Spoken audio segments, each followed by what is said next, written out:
Well, hi there everybody, FarmsimGamer here and welcome back to Island Life, and boy have there been a lot of updates to this map, all for the good as well as some really great stuff that's been added in.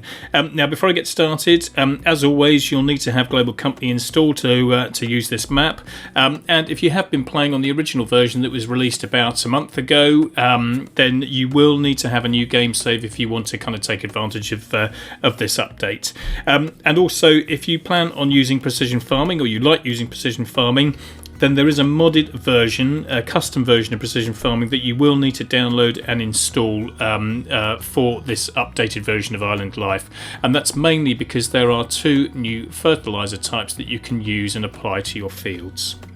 Now if you did experience any small kind of minor issues with the original version that was released, then I think most of those have probably been reported back to Cazz via his Facebook group, and to my knowledge all of those have been fixed.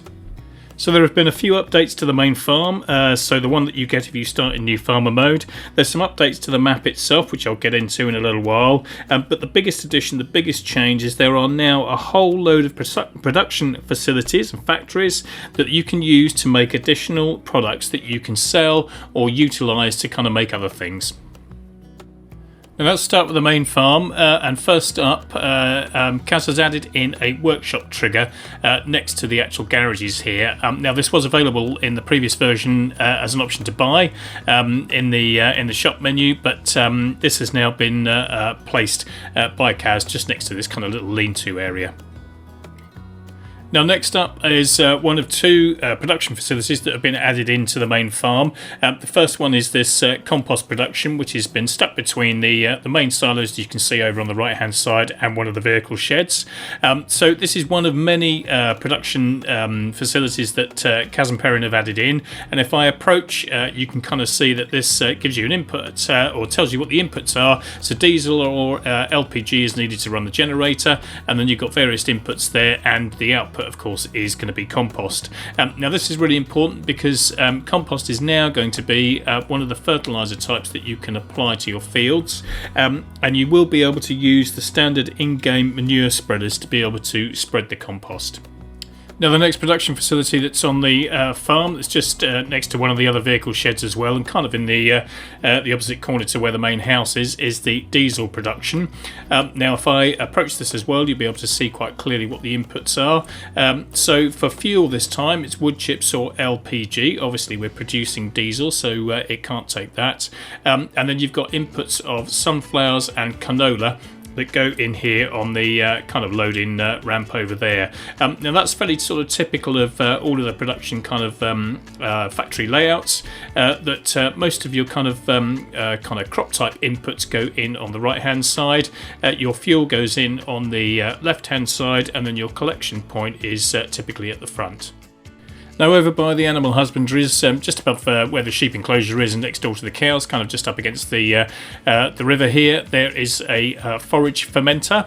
Now if I drop down and have a quick look at this, you'll be able to see what the inputs are. So once again we've got diesel or LPG for the fuel to run the generator, then we've got cane mulch, clover hay and silage, and the output is going to be TMR. Now if you have got Maize Plus and Maize Plus Forage Extension, of course the feeding groups for the animals are going to be slightly different, but if not, then this is definitely going to be a useful tool for you. Now the other thing that he's done is the standard Fent Combine that he previously had in the garage setup has been swapped out for this modded version that will also harvest sugar cane. So you get the combine as part of your garage setup in new farmer mode, but you would still need to purchase the separate HS16 modified header in order to be able to do the sugar cane.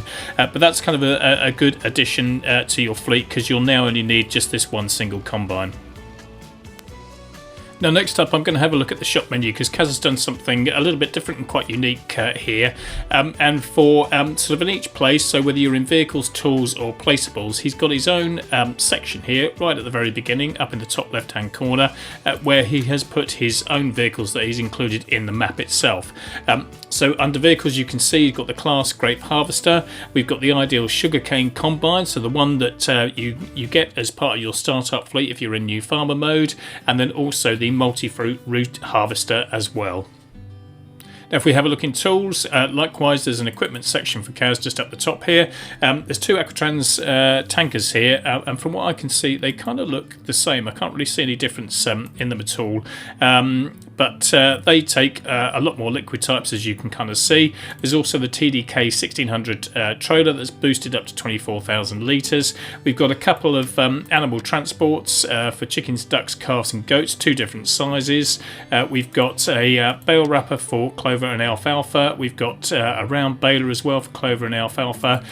There's the Quasar HS16 sugarcane head that you'll need if you want to combine sugarcane with a regular combine.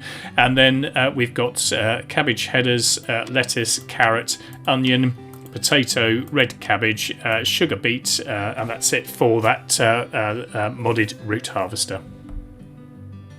And then finally in the Placeables section, again Cazz has got his own kind of section here.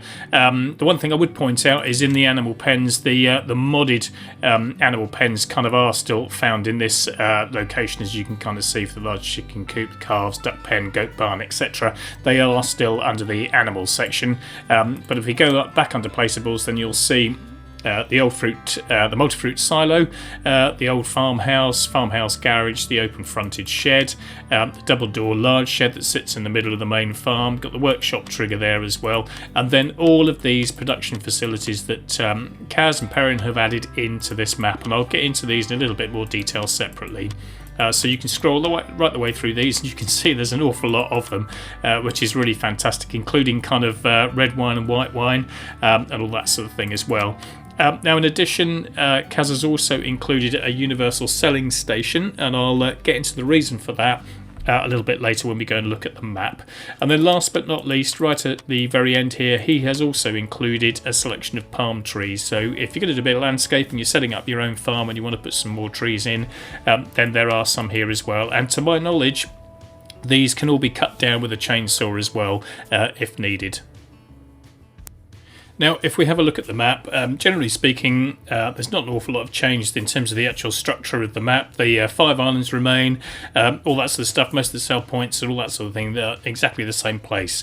Now, what Cazz has done is he's added a couple of those placeable factories in. The most notable ones are up above field 33, just kind of up here. And nestled on the other side, and we've got Molasses Meal, and we've got seed production here as well. So I'll just drop down, we'll have a quick look at those. So here we are, we've got molasses directly in front of us. Just off to one side we've got Molasses Meal, and then over here we've got seed production. Now with some of these factories, the output from a particular factory, so in this case molasses, is then needed in Molasses Meal production. So sometimes that you might find that you have to have more than kind of one factory to be able to do some of the functions within them. But they're located up here, so kind of nice and accessible over on the eastern side of the map, and just opposite a large placeable area as well. So if you were thinking about doing a farm setup here, or maybe setting up some new kind of factories or something like that, you've got a big block of land here that would enable you to do that. Now another small thing that he's done is up in the kind of top western side of the map, up by field 76, where we've got off-the-rail sales. Now here, he has also kind of just added in an additional kind of drop point or sell point on this railway silo. So you can see the one that was originally there on the railway, and if I just walk around the side here, there is now a placement where you can kind of drive up to it with a regular tractor and trailer as well. So that's a kind of a new addition to the map as well. Now, for those of you that have been playing Island Life since it was first released will know that you can kind of purchase blocks of land that are out in the sea that you can then raise out of the water. If you haven't already played Island Life, you're not familiar with it, then this is one of the unique features. And as you can see by the purchase map there are numerous blocks of land that are out in the sea that you can kind of buy.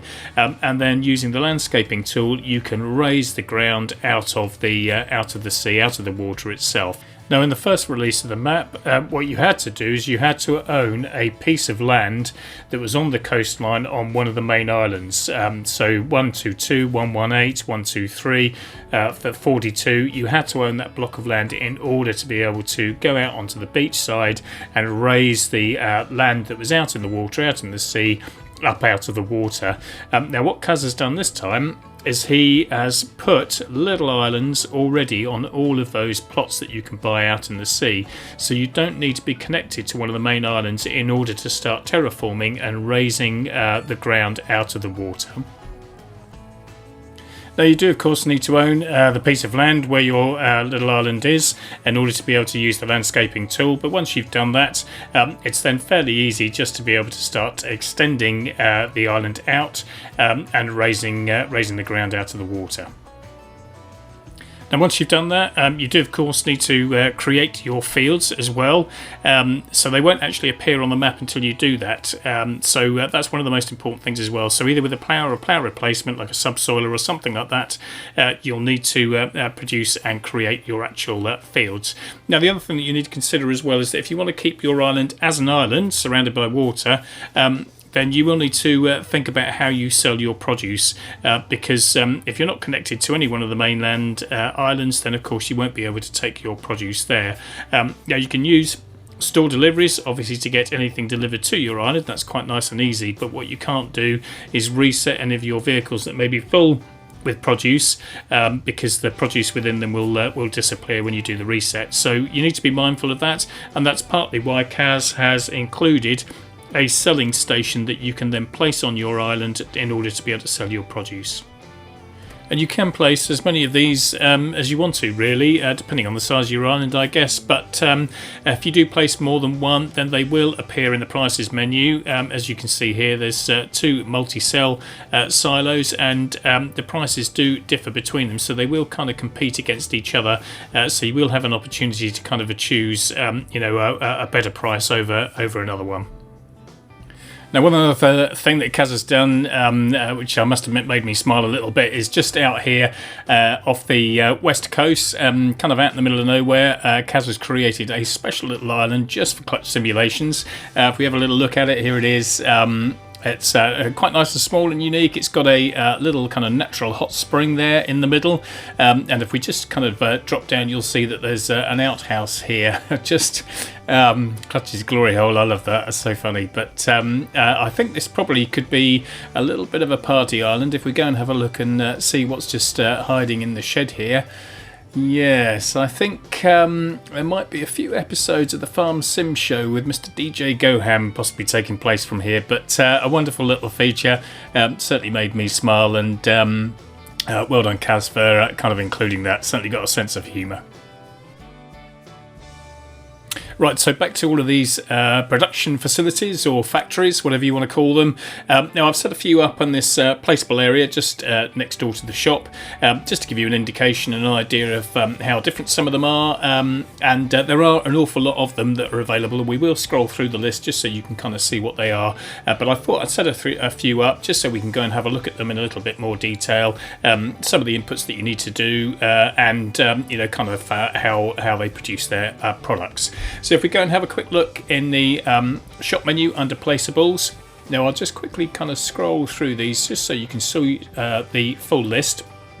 Now we've got Molasses Meal and Composter, so I've already shown you those. We've got the Composter, of course, is on the main farm. Seed Production was out near Field 33. We've got the Forage one, which is by the animals, and obviously Diesel Production that was also on the main farm as well. MS Production, I'll come on to that in a little bit later.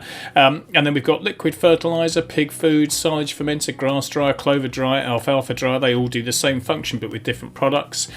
Fertiliser production, now that's solid or granular fertiliser. We've got lime production as well, manure production, red and white wine, so you can convert your red and white grapes into wine itself and sell that separately.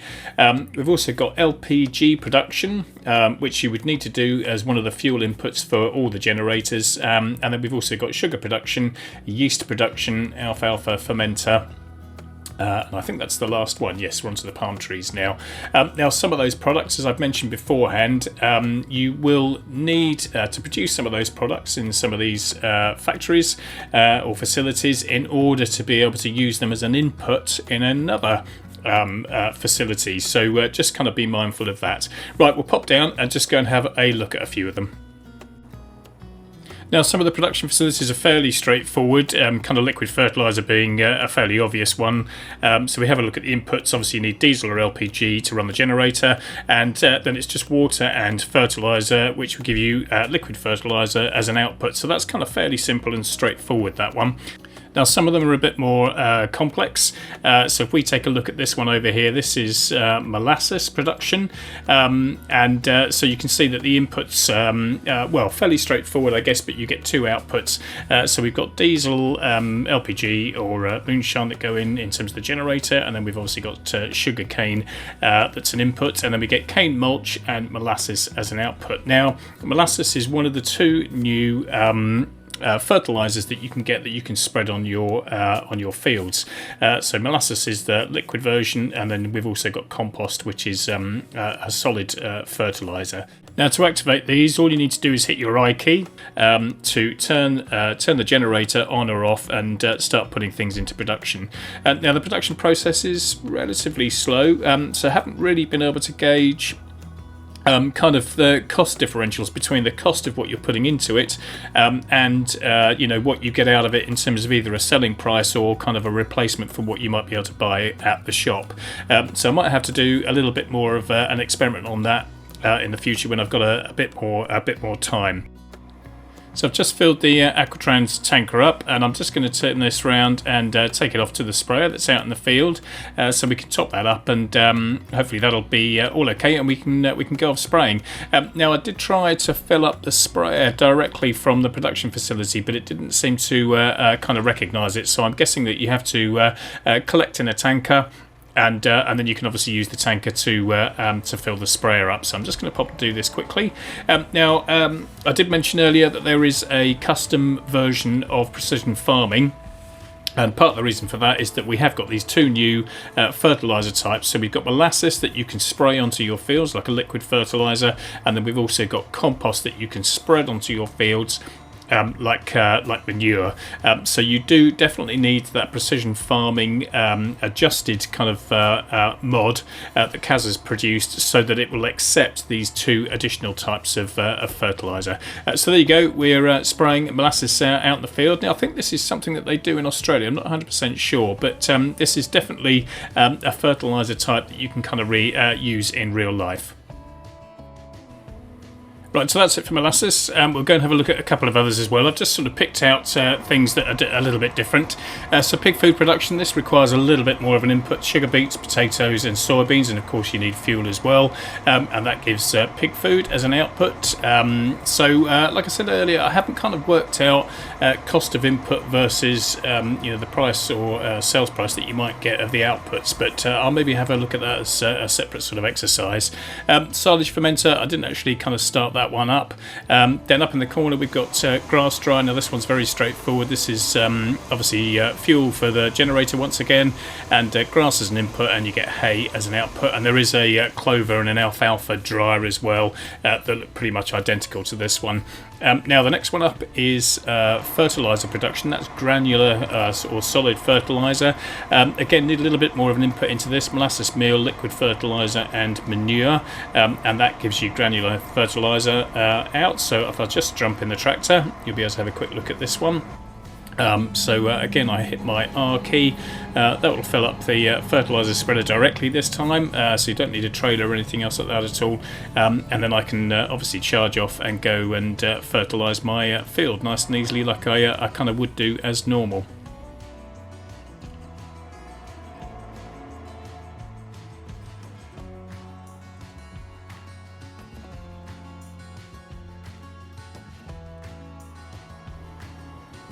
Now, next up is one of the wine productions. So this one for red wine, and if again the inputs here are a little bit more detailed. So you need yeast, sugar, water, and of course your red grapes to produce your red wine. And likewise the same for white wine. You just use your white grapes.